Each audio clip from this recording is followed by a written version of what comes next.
And saviour దేవుని మహాకృపను బట్టి మనం బైబిల్ గ్రంథాన్ని ఒక క్రమ పద్ధతిలో అధ్యయనం చేసుకుంటూ వస్తున్నాం.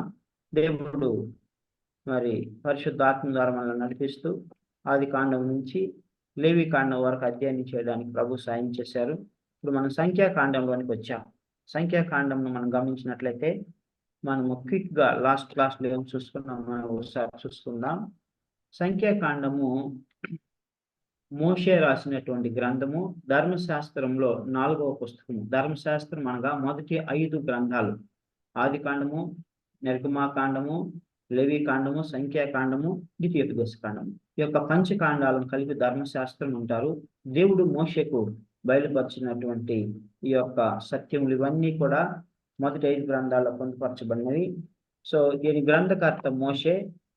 అది రచనా కాలము క్రీస్తు పూర్వం 450 నుండి 410. చరిత్ర కాలం మనం చూసినట్లయితే క్రీస్తు పూర్వం 1278 నుంచి 1241 సంవత్సరం వరకు రాయబడింది. సో ఇది రాయబడినటువంటి స్థలము సీనాయి పర్వతము. ఇజ్రాయేలీల కొరకు దీన్ని రాశారు. ఇందులో దాదాపుగా 36 అధ్యాయాలు ఉన్నాయి. 1288 వచనాలు ఉన్నాయి. ముఖ్యమైనటువంటి వ్యక్తులు మోషే, అహరోను, మిరియాము, యోషువ, కాలేబు, ఎలియాజరు, కోరాహు, బిలాము. సో ముఖ్యమైనటువంటి ప్రాంతాలు మనం చూసినట్లయితే ఏదోము, అమ్మోను, బాషాను, మోయాబు మైదానము, మోయాబు, గిల్యాదు. సో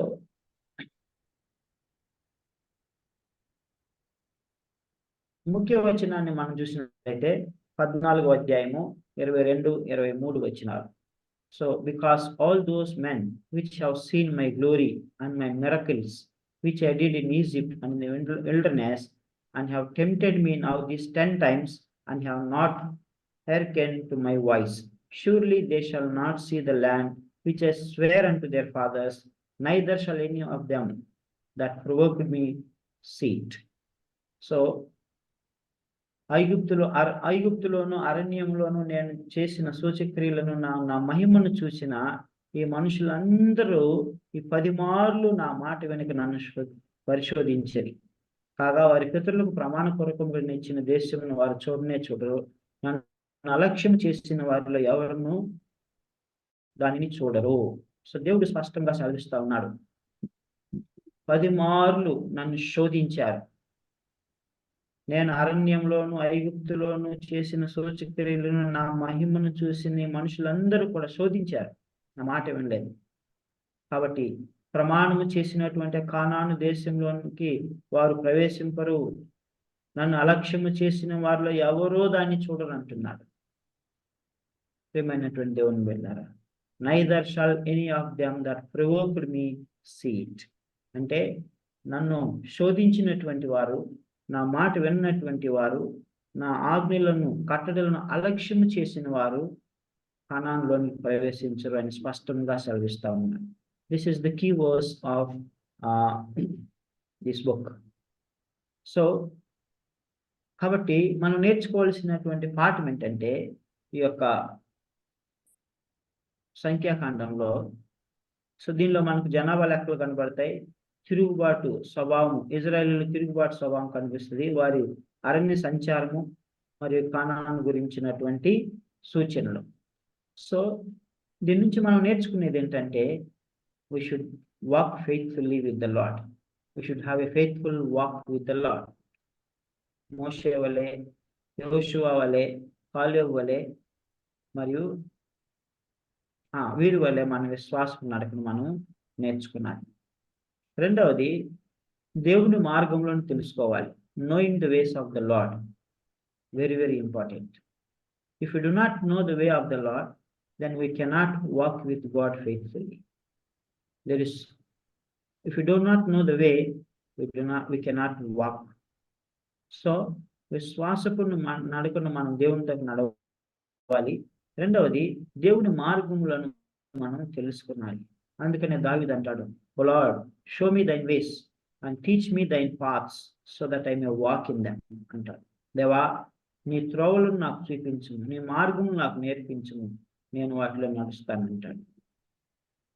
మూడవదిగా, నాయకులు నేర్చుకోవలసినటువంటి అద్భుతమైనటువంటి లైఫ్ లెసన్స్ దీనిలో ఉన్నాయి. ఆత్మీయ పాఠాలు ఉన్నాయి. నాయకులకు ఆత్మీయ పాఠాలు ఉన్నాయి. ఇందులో ఇద్దరు నాయకులు మనకు కనబడతారు. మొదటివాడు మోసెస్, రెండో వ్యక్తి యోషువ. అంటే ఇజ్రాయేల్ ప్రజలను నడిపించడానికి మోషే, యోషువ మరియు ఇజ్రాయేల్ ప్రజలను ఆధ్యాత్మికంగా దేవుని ఆరాధించడానికి దేవుడు ఏర్పరచుకున్నటువంటి నాయకులు మోషే, అహరోనులు, అహరోను కుమారులు. జాగ్రత్తగా గమనించండి. ఇజ్రాయేల్ ప్రజల యొక్క జాతిని పొలిటికల్గా వారిని కనానులోనికి ప్రవేశింప చేయడానికై దేవుడు ఎన్నుకున్నటువంటి నాయకులు ఎవరంటే మోషే మరియు యోషువ. అయితే ఇజ్రాయేల్ ప్రజలను ఆధ్యాత్మికంగా దేవునితో సమాధానపరిచి దేవుని ఆరాధించడానికి ఏర్పరచుకున్నటువంటి నాయకులు మోషే, అహరోను, అహరోను యొక్క కుమారుడు.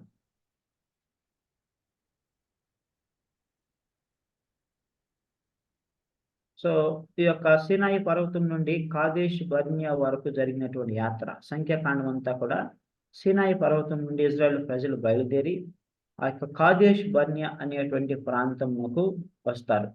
సో ఈ మధ్య దూరము 340 కిలోమీటర్స్. అది వాస్తవానికి అయితే 11 రోజులు ప్రయాణమే. అయితే ఇజ్రాయేలీలకు దాదాపుగా అది ఎంత సమయం పట్టిందంటే దాదాపుగా 38 సంవత్సరముల 38.5 సంవత్సరముల పైగా పట్టింది.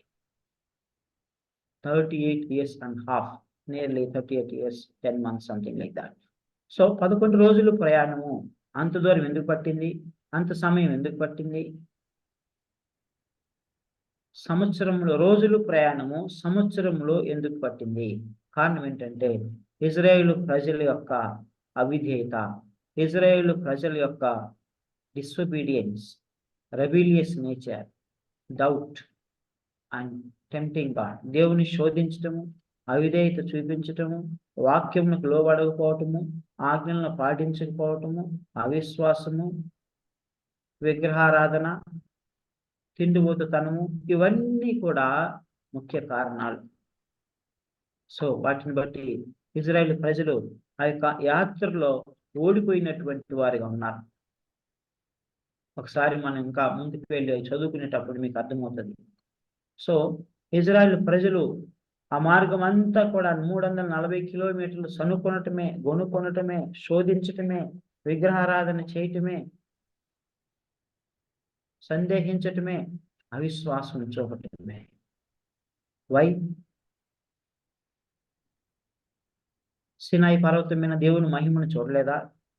సీనాయి పర్వతం మీద దేవుడు దిగి వచ్చినప్పుడు ఉరుములు మెరుపులతో ఆ యొక్క పర్వతం అంతా కూడా దేవుని వెలుగుతో మేఘంతో కమ్మి ఉన్నప్పుడు, సీనాయి పర్వతము వణికినప్పుడు, కంపించినప్పుడు, అయ్యో మోషే మమ్మల్ని క్షమించుము, దేవుడు పరిశుద్ధుడు, మేము అపవిత్రులము, మేము చనిపోతాము, మా కొరకు విజ్ఞాపన చేయి అని భయముతో వణుకుతో మొరపెట్టినప్పుడు, దేవుని మహిమను చూసినప్పుడు, దేవుని స్వరం విన్నప్పుడు ఎంత గొప్ప కార్యాలను వారు చూశారు. వెంటనే మర్చిపోయారు. వితిన్ డేస్, వితిన్ మంత్స్లో మర్చిపోయారు. ఎర్ర సముద్రమును దాటించిన దేవుడు, బండ నుండి మధురమైనటువంటి జలాన్ని ఇచ్చిన దేవుడు, అమలేకీయుల మీద జయాన్ని ఇచ్చిన దేవుడు, మారాన్ని చేదైన నీరును మధురమైనటువంటి జలముగా మార్చినటువంటి దేవుడు యెహోవా దేవుడు కాదా? వాటన్నిటిని వారు చూడలేదా? చూశారు. ధర్మశాస్త్రమును, రాతి పలకలను దేవుడు అనుగ్రహించలేదా? నీతి సూత్రాలను దేవుడు ఇచ్చాడు కదా. ప్రత్యక్ష గుడారపు నమూనాను కూడా ఇచ్చాడు కదా. మోషే దాన్ని కూడా, అహరోను మోషేలు దాన్ని నిర్మించలేదా? బెసలేల్, అహోలియాబులు దాన్ని కట్టలేదా? అందులో అతి పరిశుద్ధమైనటువంటి స్థలము, పరిశుద్ధ స్థలము, మరి ఆ యొక్క ఔటర్ కోర్ట్, వాటిని అన్నిటిని కూడా నిర్మించలేదా? పాపమునకు ప్రాయశ్చిత్తంగా 5 రకాల బలులను మరి దేవుడు క్రమాన్ని నేర్పించలేదా? ఆధ్యాత్మిక క్రమాన్ని నేర్పించాడు. అవన్నీ చూశారు, అవన్నీ చూస్తానే ఉన్నారు.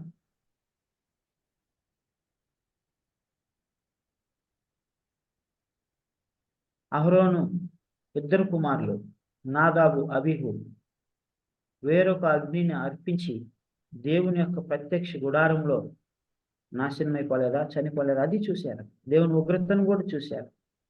అన్నీ చూసినా కూడా ఇజ్రాయేల్ ప్రజలు ఒక్క వాంతికి తిరిగినట్లు మరలా వారు పాత స్వభావంతో వారు వెళ్ళిపోయారు. దేవుని శోధిస్తూ ఉన్నారు. ప్రియమైనటువంటి దేవుని వెళ్ళారా, అన్ని చూసిన తర్వాత మరలా పాత స్వభావంతో వెళ్ళిపోయారు. సో అయితే దేవుడు కరుణామయుడు కనుక, దయామయుడు కనుక, కరుణా సంపన్నుడు కనుక వారిని శిక్షించి సరిచేసి మరలా నడిపిస్తూ వెళ్ళిపోయాడు.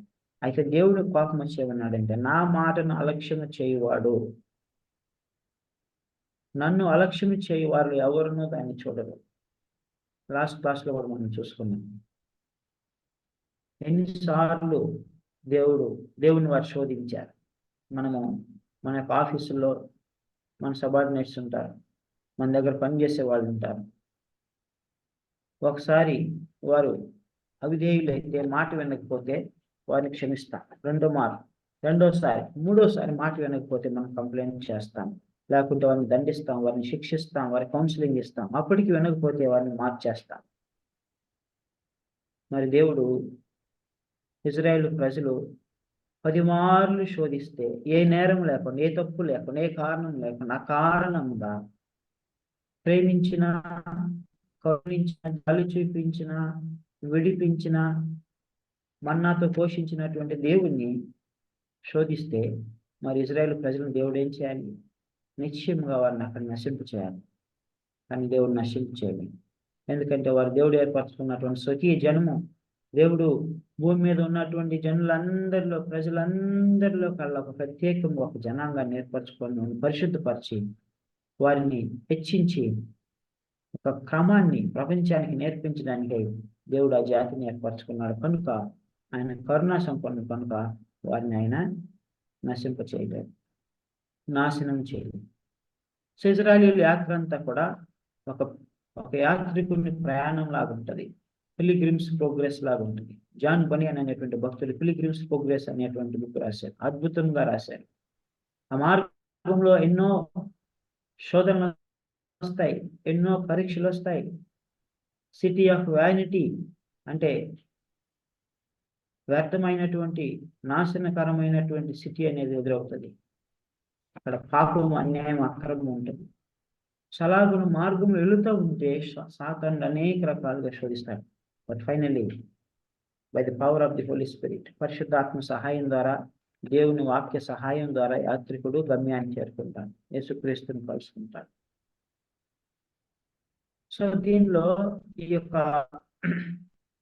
పుస్తకంలో, గ్రంథంలో 1వ అధ్యాయంలో సెన్సస్ తీయబడినాయి, జనాభా లెక్కలు తీయబడినాయి. తర్వాత 26వ అధ్యాయంలో జనాభా లెక్కలు తీయబడినాయి. 26వ అధ్యాయంలో జనాభా లెక్కలు తీయబడినప్పుడు దాదాపుగా 1800 మంది కంటే పైగా నంబర్ తక్కువ వచ్చినాయి. ఇప్పుడు ఎవరంటే యుద్ధం చేసేటువంటి వారు.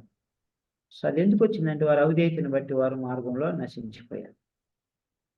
So if you see the outline of the Numbers, సంఖ్యాకాండము, ఇజ్రాయేల్ ప్రజలు సినాయి పర్వతం దగ్గర ఉన్నప్పుడు దేవుడు వారికి చేసినటువంటి సూచనలు 1వ అధ్యాయం నుంచి 10వ అధ్యాయం వరకు.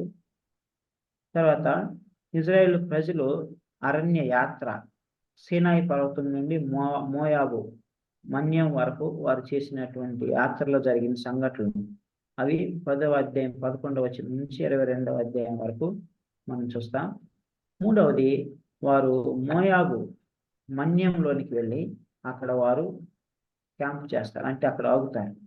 సో అక్కడి నుంచి వారు కానాన్లోని ప్రవేశింపబోయే వరకు కూడా జరిగినటువంటి సంఘటనలు 22వ అధ్యాయం నుంచి 36వ అధ్యాయం వరకు మనం కనబడతాయి.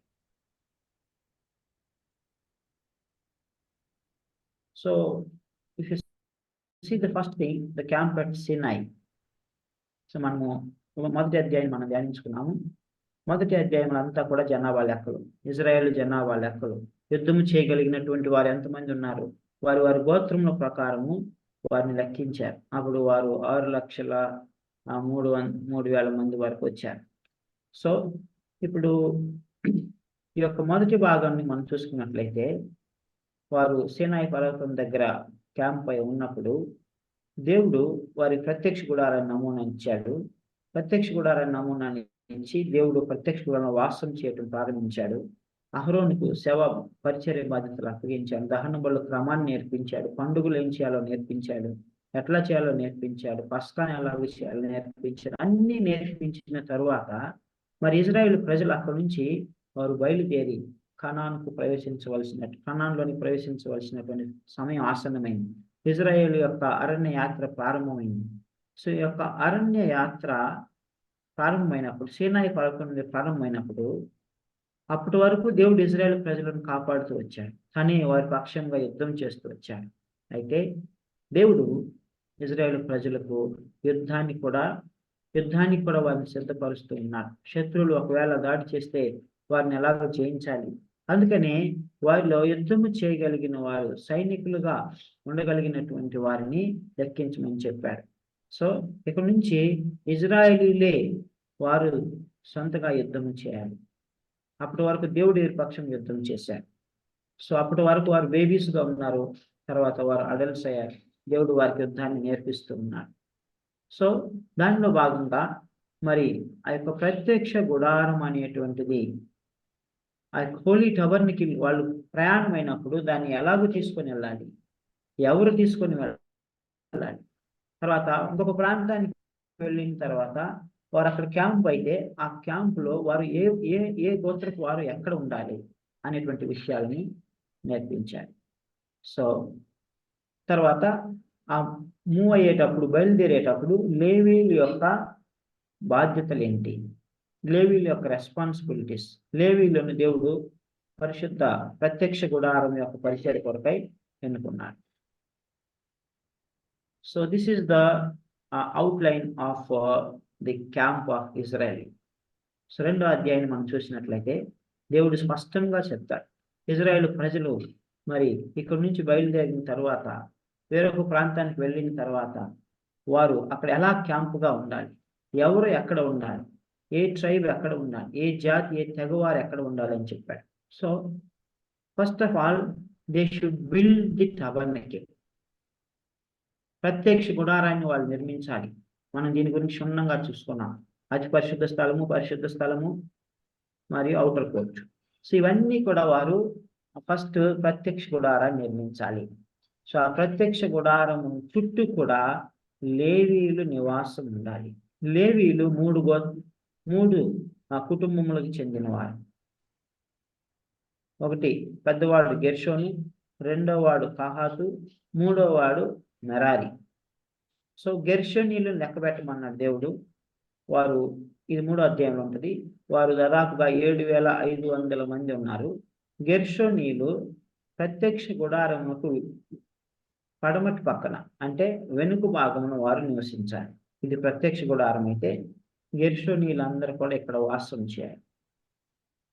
తర్వాత వారిలో రెండో వాడైనటువంటి కహాతు మరి ఈ యొక్క దక్షిణ భాగం, ప్రత్యక్ష గుడారమునకు దక్షిణ భాగం ఉండాలి. వారు దాదాపుగా 8,600 మంది. మూడో వాడు మెరారి, మూడో వ్యక్తి. ఈ యొక్క మూడో వ్యక్తిని మనం చూసినట్లయితే ఈ మూడో వ్యక్తి వారు 6,200 మంది ఉన్నారు. వారు ఉత్తర భాగమున ఉండాలి. దయచేసి గమనించండి. గెర్షోను పడమటి భాగమున, కొహాతు దక్షిణ భాగమున మరియు మెరారి ఉత్తర భాగం ఉండాలి. వీరు ముగ్గురు కూడా లేవి వంశస్థులే. ఆ లేవి వంశస్థుల్లో నుంచే దేవుడు మోషేను, అహరోను ఎన్నుకున్నాడు. మోషే మరియు అహరోను, ప్రీస్ట్ అంటే యాజకులు. అహరోను వారు ప్రత్యక్ష గుడారం ద్వారం వైపు వారు వాసం చేయాలి. తూర్పు భాగంలో వారు ఉండాలి. ఎందుకంటే వారికి అంతా తెలియాలి, సమస్తము తెలియాలి. ప్రత్యక్ష గుడారము వారు ఎప్పుడు కూడా వాచ్ఫుల్గా ఉండాలి. వారికి బాధ్యతలు అప్పగించబడినాయి. సో మోషేకి, అహరోనుకు, అహరోను కుమారులకు, మోషేకి ఏమో ఇజ్రాయేలు ప్రజలు ఒక జాతిగా అవతరించిన తరువాత సమస్త బాధ్యతలు దేవుడు మోషేకి అప్పగించాడు. ప్రత్యక్ష గుడారం సంబంధించిన బాధ్యతలు, తర్వాత ఇజ్రాయేలు ప్రజలను నడిపించే బాధ్యతలు, వారికి ధర్మశాస్త్రం ఇచ్చే బాధ్యతలు, ఆరాధన క్రమం ఇచ్చే బాధ్యతలు అన్నిటినీ కూడా దాసుడైనటువంటి మోషేకు దేవుడు ఇచ్చాడు. తర్వాత అహరోను కుమారులకు ప్రత్యక్ష గుడారములో సేవ చేసేటువంటి బాధ్యతను ఇచ్చాడు. తర్వాత మిగతా లేవీలు 3 కుటుంబాలకు దేవుడు ఈ యొక్క ప్రత్యక్ష గుడారంలో ఉన్నటువంటి వస్తువులను వాటిని నీట్ అండ్ క్లీన్గా ఉంచడము, వాటిని శుభ్రం చేయటము. తర్వాత ఇజ్రాయేల్ ప్రజలు అక్కడి నుంచి మూవ్ అయినప్పుడు, కదిలినప్పుడు, వేరే ప్రాంతానికి వెళ్ళినప్పుడు వారు గెర్షోనీయులు ఆ ప్రత్యక్ష గుడారంలో కొన్ని భాగములను, కొన్ని వస్తువులను మోసుకొని వెళ్ళాలి. కొహాతీయులు కొన్ని వస్తువులు మోసుకొని వెళ్ళాలి. మెరారీలు కొన్ని వస్తువులు మోసుకొని వెళ్ళాలి. సో ఈ బాధ్యతలన్నీ కూడా లేవీలకు అప్పగించబడినాయి. సో లేవీలకే దేవుడు ఎందుకు అప్పగించాడు అని అంటే, జాగ్రత్తగా గమనించండి. ఇజ్రాయేలీలు సినాయి పర్వతం దగ్గర ఒక గొప్ప పాపం చేశారు. ఏం పాపం అది? మోషే పర్వతం మీదకి వెళ్ళినప్పుడు, దేవునితో మాట్లాడి 10 ఆజ్ఞలు తీసుకురావడానికి వెళ్ళినప్పుడు 40 దినములు 40 రాత్రులు పైన ఉన్నప్పుడు ఇజ్రాయేలీలు కింద ఒక పాపం చేశారు. ఏం పాపం అది? విగ్రహం.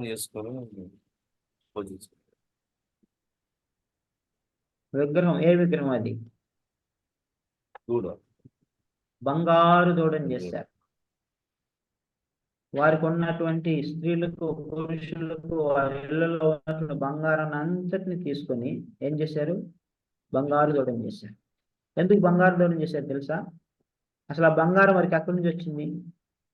వారు సంపాదించింది తక్కువైతే వారు ఐగుప్తులో నుండి నిష్క్రమించేటప్పుడు వారు ఐగుప్తీయులను అడిగి వారు తీసుకున్నారు. తర్వాత ఐగుప్తీయులు కూడా వారు స్వతహాగా వారు బంగారం వస్తువులను, వెండిని, ఇత్తడిని, సొత్తును అన్నిటిని ఇచ్చేశారు. అవన్నీ తీసుకుని వచ్చారు. మరి దూడను బంగారంతోనే చేయాలా? దేనితోనైనా చేయొచ్చు కదా? ఏ మెటీరియల్తోనే చేయొచ్చు కదా? బంగారంతో ఎందుకు చేశారు చెప్పండి? Any idea?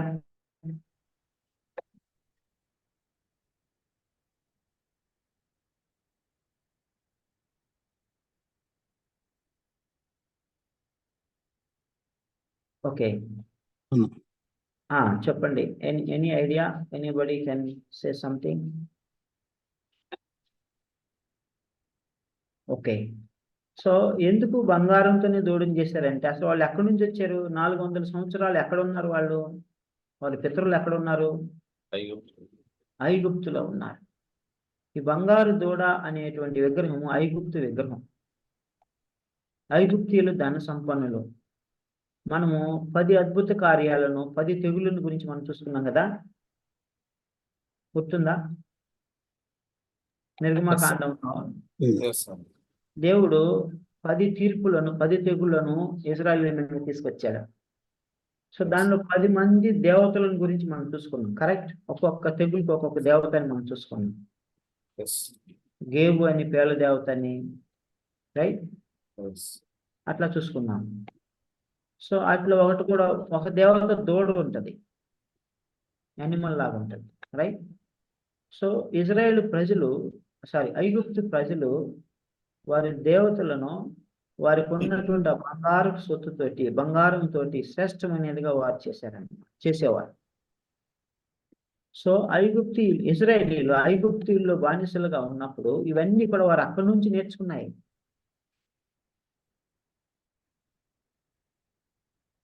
ఐగుప్తీయులు బంగారంతో వారి విగ్రహములు చేసినట్లుగా అది చూసి నేర్చుకున్నటువంటి ఇజ్రాయేలీలు, ఈ మోషే ఏమయ్యడం మనకు తెలియదు, ఈ మోషేకు ఏమైనా మనకు తెలియదు.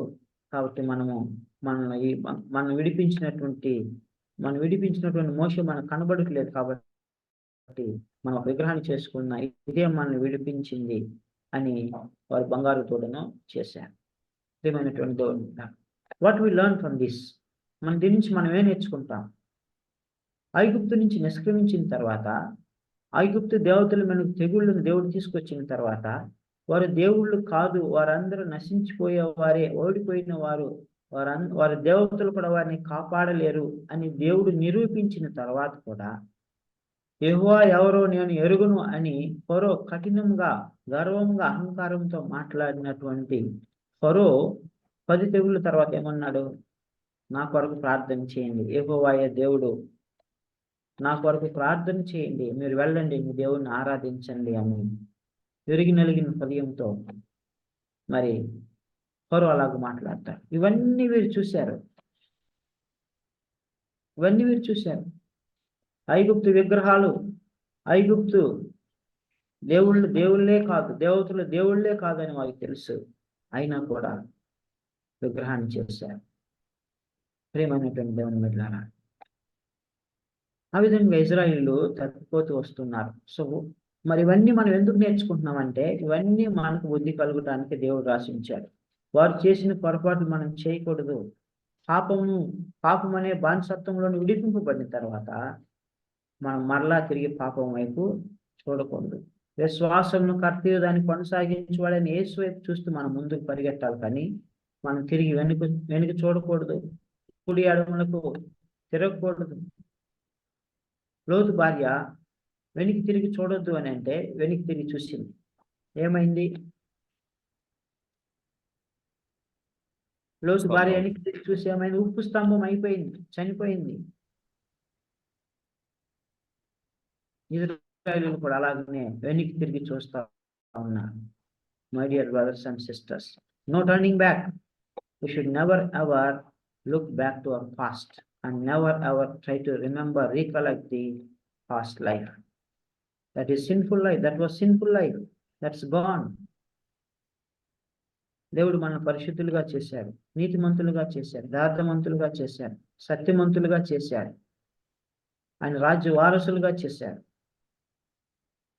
So therefore we are not supposed to remember our past and never ever go back and do the same thing as Israel did.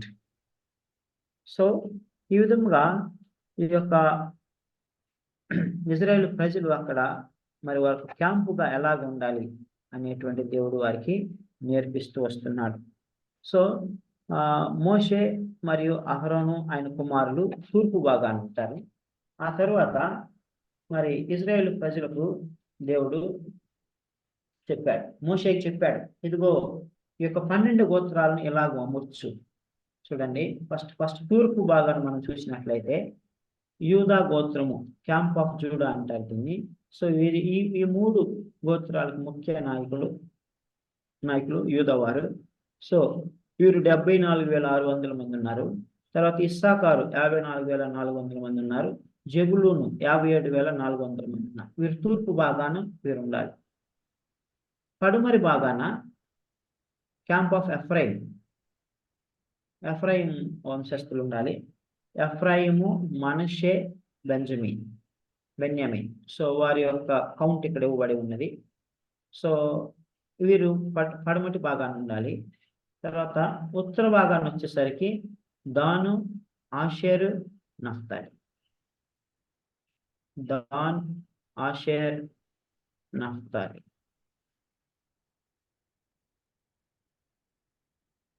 Then దక్షిణ భాగానికి వచ్చేసరికి గాద్, సిమియోన్, రూబెన్. సో వీరు ముగ్గురు ఇక్కడ ఉన్నారన్నమాట. సో ఇక్కడ మనం గమనించినట్లయితే అన్నిటికంటే అతి పెద్ద గోత్రం ఏదంటే యూదా గోత్రం, 74,600 మంది. ఈ గోత్రం నుండే ప్రభు అయినటువంటి యేసుక్రీస్తు వచ్చారు. ఈ గోత్రం నుండే దావీదు వచ్చారు. దావీదు వంశం నుండే ప్రభు అయినటువంటి యేసుక్రీస్తు వచ్చారు. సో ఈ గోత్రాన్ని ఎందుకు దేవుడు అంతగా హెచ్చించాడంటే అది ప్రధానమైన గోత్రము. ఆ ప్రధానమైన గోత్రం నుండే లోక రక్షకుడు అయినటువంటి యేసుక్రీస్తు రానే ఉన్నాడు కనుక ఆ గోత్రం దేవుడు అలాగన హెచ్చించాడు. సో ఇది ఇజ్రాయేల్ ప్రజల యొక్క గోత్రముల యొక్క అమరిక, arrangement of the camp of Israel. Wear ever they go they should follow this pattern. So దేవుడు ఈ ప్యాటర్న్ వారికి అనుగ్రహించాడు. మోషే కూడా వారిని అలాగనే ఎక్కడికి వెళ్తే వారిని ఆ విధంగా అమర్చుతూ వచ్చాడు. సో మనము ఇదంతా 2వ అధ్యాయంలో ఉంటుంది, సంఖ్యాకాండము 2వ అధ్యాయంలో ఉంటుంది. సో దీనిలో వారి వారి యొక్క గోత్రం యొక్క ప్రధానుల పేర్లు కూడా ఇవ్వబడినాయి. So I think you can understand and మీరు దాన్ని చదివినప్పుడు మీకు అర్థమవుతుంది. So I'm not going to talk about the chiefs of the each tribe. So that is self explanatory. So ఈ యొక్క 2-3 అధ్యాయాలను మనం గమనించినట్లయితే, 2వ అధ్యాయంలో ఇజ్రాయేలు ప్రజల గోత్రముల యొక్క అమరిక, 3వ అధ్యాయంలో లేవీల యొక్క బాధ్యతలు. లేవీలు ఎంతమంది ఉన్నారు, ఎన్ని కుటుంబాల వారు ఉన్నారు, వారికి అప్పగించినటువంటి బాధ్యతలు. సో ఇందులో మన క్యారెక్టర్స్ చూసినట్లయితే మోషే కనబడతాడు. రెండవది అహరోన్, మోషే యొక్క సహోదరుడు. ఆయన హై ప్రీస్ట్ అంటే ప్రధాన యాజకుడు.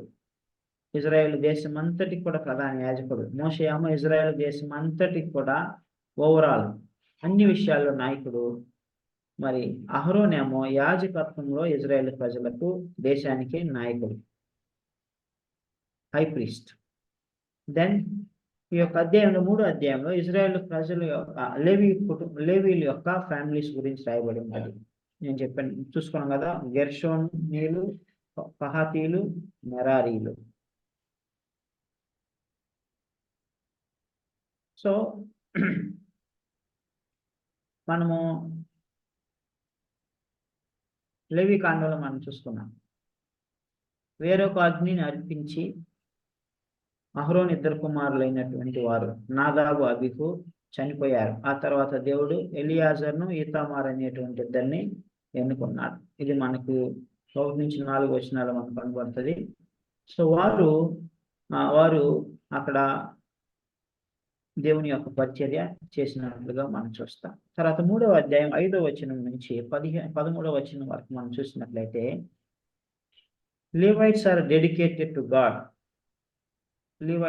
లేవీలు దేవునికి ప్రతిష్ఠించబడ్డారు, దేవుని పని కొరకే ప్రతిష్ఠించబడ్డారు, సపరేట్గా వారు చేయబడ్డారు. ఎందుకు వారు సపరేట్గా ఎన్నుకొనబడ్డారని అంటే, సరే ఇందాక నేను ఒక మాట చెప్పి మర్చిపోయాను. సో బంగారు దూడను వారు చేసుకొని పాపం చేసినప్పుడు మోషే పర్వతం మీద కిందకి దిగి వచ్చి కోపంతో 10 పలకలను 10 ఆజ్ఞల పలకలను పగలగొట్టినప్పుడు మోషే ఒక అనౌన్స్మెంట్ చేస్తాడు.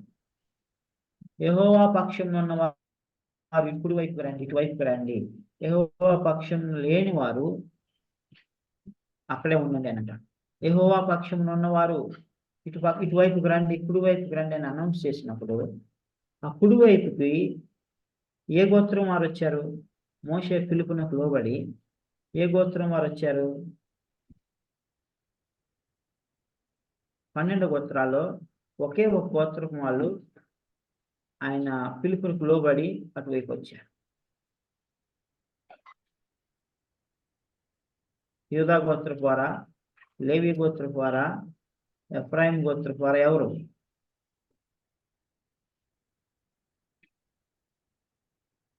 సో లేవి గోత్రపు వాళ్ళు వచ్చారు. లేవి గోత్రపు వాళ్ళు దేవుని యొక్క ఆజ్ఞకు భయపడ్డారు. మోషే యొక్క రౌద్రాన్ని వారు అర్థం చేసుకున్నారు. అయ్యో మనం పాపం చేశాము కాబట్టి మరి మోషే ఈ విధంగా మన మీద రౌద్రుడైపోతున్నాడు, దేవునికి విరోధంగా పాపం చేసి ఉన్నామని వారు పశ్చాత్తాపడి వెంటనే మోషే పిలుపునకు లోబడి అటువైపు వచ్చారు. కానీ మిగతా గోత్రపు వాళ్ళు రాలేదు. దాన్ని బట్టి దేవుడు ఆ యొక్క లేవి గోత్రాన్ని ఎన్నుకున్నాడు. అంత మాత్రమే కాదు, దేవుడు ఐగుప్తులో ఉన్నప్పుడు మొట్టమొదటి జ్యేష్ఠ కుమారుడిని సంహరించినట్లుగా మనం చెప్తాం. జ్యేష్ఠ కుమారుడిని ఐగుప్తు దేశం అంతటా కూడా రాజు గృహం మొదలుకొని దాసుని గృహం వరకు జ్యేష్ఠంగా ఉన్నటువంటి వారు సంహరించబడ్డారు. అయితే ఇజ్రాయేల్ ప్రజల్లో జ్యేష్ఠులు వారందరూ కూడా బ్రతికారు. ఎవరు కూడా ఏ హాని జరగలేదు. ఎందుకనంటే పస్కా బలిని అర్పించి, గొర్రెపిల్లను అర్పించి, బలి అర్పించి వధించి దాని యొక్క రక్తమును ద్వారబంధముల మీద వేసి ఉన్నారు. కనుక ఆ విధంగా ఇజ్రాయేల్ ప్రజల్లో మొట్టమొదటి వారు కాపాడబడ్డారు, రక్షించబడ్డారు, బ్రతికారు. సో కాబట్టి దేవుడు ఏమంటున్నాడంటే, ఆ యొక్క మొట్టమొదటి కుమారుడు, పెద్ద కుమారుడు, జ్యేష్ఠ కుమారుడు చనిపోలేదు కనుక దానికి బదులుగా లేవీలను నేను నా పరిచర్య కొరకై తీసుకుంటున్నాను. ఆ జ్యేష్ఠ కుమారులే లేవీలు అని దేవుడు సెలవిస్తా ఉన్నాడు. చూడండి 3వ అధ్యాయంలో మనం గమనించినట్లయితే 3వ అధ్యాయము 11, 12 వచనాలు. 11, 12, 13. మరియు యెహోవా మోషేకు ఇలాగ సెలవిచ్చెను, ఇదిగో నేను ఇశ్రాయేలులలో తొలిచూలి అయిన ప్రతి మగ పిల్లకు మారుగా ఇశ్రాయేలులో నుండి లేవీలను నా వశము చేసుకుని ఉన్నాను. ప్రతి తొలిచూలియు నాది కనుక లేవీలు నా వారే ఉందురు. 13 కూడా. ఐగుప్తు దేశంలో నేను ప్రతి తొలిచూలును సంహరించిన నాడు మనుషుల తొలిచూలునేమి పశువుల తొలిచూలునేమి ఇజ్రాయేలులో అన్నిటినీ నా కొరకు ప్రతిష్ఠించుకుంటుని వారు నా వారే ఉందురు, నేనే యెహోవాను. సో ఇజ్రాయేల్లో తొలిచూలు దాన్ని నేను ప్రతిష్ఠించుకున్నాను. సో తొలిచూలైన ప్రతి మగపిల్లకు మారుగా నేను లేవీయులను నా వశం చేసుకుని ఉన్నాను. This is what the God's plan. ఇప్పుడు అర్థమైన 2 కారణాలు. ఒకటి, లేవీలు మోషే మాటకు, దేవుని మాటకు లోబడి యెహోవా పక్షంలో ఉన్న వారికి వైపుకు రండి అంటే వెంటనే పశ్చాత్తాపడి వచ్చారు. రెండవది, దేవుడు తన సార్వభౌమాధికారాన్ని బట్టి ఇజ్రాయిల్లో జ్యేష్ఠ కుమారునికి బదులుగా లేవీలను నా వశం చేసుకున్నానని దేవుడు సాక్ష్యం ఇస్తా ఉన్నాడు. These are the 2 reasons why Levites were chosen to do the work in the tabernacle. ఇది దేవుని యొక్క ఏర్పాటు, అది దేవుని యొక్క సార్వభౌమాధికారం. సో ఆ విధంగా వారు ఎన్నుకొనబడ్డారు. సో వారు ప్రతిష్ఠించబడ్డారు. ఇంకా మనం చూసినట్లయితే 16వ వచనం మనం చూసినట్లయితే 17 వచనం చూసినట్లయితే దేవుడు ఇక్కడ వారు లెక్కించమన్నారు. ఆ లెక్కను మనం ఇందాక ముందు స్లైడ్లో చూసుకున్నాం. లేవి కుమారుల పేర్లు గెర్షోను, కహాతు, మెరారి ఉన్నవి. గెర్షోను కుమారుల వంశకర్తల పేర్లు లిబ్ని, షిమి. 2 వంశకర్తలు. గెర్షోనీయుల నుంచి వచ్చిన వారు 2, లిబ్ని, షిమి. కహాతు కుమారులు వంశకర్తల పేర్లు అమ్రాము, ఇస్హారు, హెబ్రోను, ఉజ్జియర్. వీళ్ళు 4 ఉన్నారు. మెరారి కుమారులు వంశకర్తల పేర్లు మహాలి, మోషి. సో ఇవి వారి యొక్క వంశముల యొక్క వంశకర్తల పేర్లు. సో వారు పరిశుద్ధ టబర్నకిల్ యొక్క పరిచర్య కొరకు వారు ప్రతిష్ఠించబడ్డారు. వారిని దేవుడు ఎన్నుకున్నాడు. సో అప్పుడు వారు ఏమేమి పనులు చేయాలి, ఒక్కొక్క వంశస్థులు ఏమేమి పని చేయాలో దేవుడు వారికి చెప్తా ఉన్నాడు. 14వ వచనం నుంచి 39వ వచనం వరకు మనకి ఈ మాటలు కనబడతాయి. So Moses was told to make a list of the families of the Levites. So వారు అలాగున లేవీలందరూ లెక్కించమన్నాడు. వారి వంశకర్తలను నియమించారు. ఆ తర్వాత వారికి లీడర్స్ నియమించిన తర్వాత మొట్టమొదటిగా గెర్షోనీయులకు చెప్పాడు. గెర్షోనీయులకి ఏం చెప్పాడు? వీరు టబర్నకిల్ కడమరి భాగం ఉంటారు అని చెప్పాడు. So they were responsible for caring for the coverings of the tabernacle and the hangings around the courtyard. జాగ్రత్తగా గమనించండి. గెర్షోనీయుల పని ఏంటంటే they have to take care the coverings of the tabernacle. ప్రత్యక్ష గుడారంను కప్పేటువంటి ఆ కప్పు, తర్వాత హ్యాంగింగ్స్, వేలాడదీసినటువంటి కర్టైన్స్, ఆ కోర్టు చుట్టూ ఉన్నటువంటి కర్టైన్స్ని వాళ్ళు ఎప్పుడు కూడా వాటిని నీట్ అండ్ క్లీన్గా ఉంచుతూ, క్లీన్ చేస్తూ, వాటిని శుభ్రం చేస్తూ, ఒక చోట నుంచి ఇంకో చోటికి మూవ్ అయ్యేటప్పుడు వాటిని మడతేసుకొని జాగ్రత్తగా తీసుకువెళ్ళేటువంటి బాధ్యత వాళ్ళకి. నెంబర్ 2, కహాతీయులు, Kohath, family of Kohath. So వాళ్ళు దక్షిణ భాగాన్ని ఉండమని చెప్పాడు. అది మనం ఆల్రెడీ చూసుకున్నాం. They were responsible for the ark of the covenant, the gold table and the lamp stand and the altars and all the vessels of the sanctuary. అంటే అది పరిశుద్ధ స్థలంలో ఉండేటువంటి వస్తువులు, ఉపకరణములన్నిటిని కూడా వారు మోయాలి, తీసుకొని వెళ్ళాలి. అతి పరిశుద్ధ స్థలంలోనికి అయితే ఎవరు వెళ్ళడానికి లేదు, ప్రధాన యాజకులు వెళ్ళాలి. పరిశుద్ధ స్థలంలోనికి ఏమో యాజకుని కుమారులు వెళ్ళవచ్చు, కానీ వీళ్ళు ఎవరు వెళ్ళడానికి లేదు. అయితే వీళ్ళు వాటిని శుభ్రం చేసే విషయంలో కానీ, తర్వాత వారిని క్యారీ చేసే విషయంలో వాళ్ళు బాధ్యత తీసుకున్నారు. మూడవది మెరారీలు. మూడవ వంశస్థులు మెరారీలు. సో మెరారీల్లో 2 ఉన్నారని చూసుకున్నా, 2 వంశాలలో నేను చూసుకున్నా. కొహాతులో 4 వంశాలు ఉన్నాయి, గెర్షోనీల్లో 3 వంశాలు ఉన్నాయి, అంతే కదా. సో ఇవన్నీ మనం చూసుకున్నాం. సో వీళ్ళు ఏం చేయాలి? వీళ్ళు ఉత్తర భాగాన్ని ఉండాలి. So they should take care of the frames, అంటే walls, bars, pillars, bases of the tabernacle. So వీటిని వీరు కేర్ తీసుకోవాలి. వీటిని వీళ్ళు అక్కడ నుంచి ఒక చోటకి ఇంకొక క్యాంప్ దగ్గరికి మోసుకొని వెళుతూ ఉండాలి. ఏమైనటువంటి దేవుని బిడ్డలారా, so this we have already scene. So మనం గమనించినట్లయితే God has given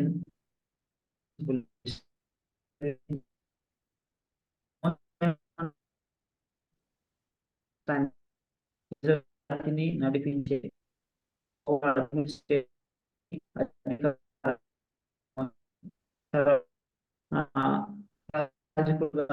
అభిషేకించడం, నేర్పించడం, దేవుడు ఏమైతే చెప్తున్నాడో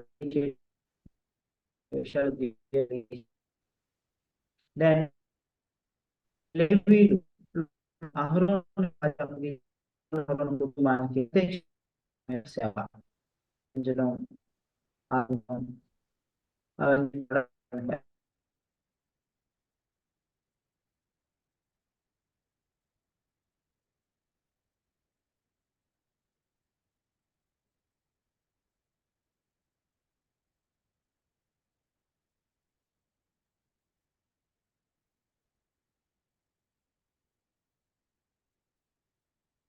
పరిశుద్ధంలో దేవుని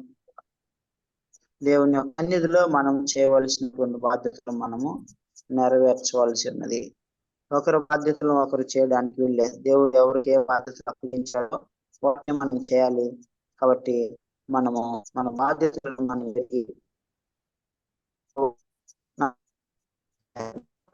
responsibility. Lord has told me, you have added me to the church.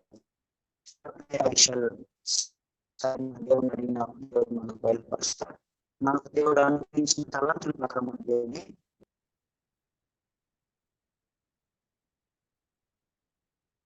మనం నేర్చుకుంటాం. దేవుడి మాటలను దీవించారు. Request ball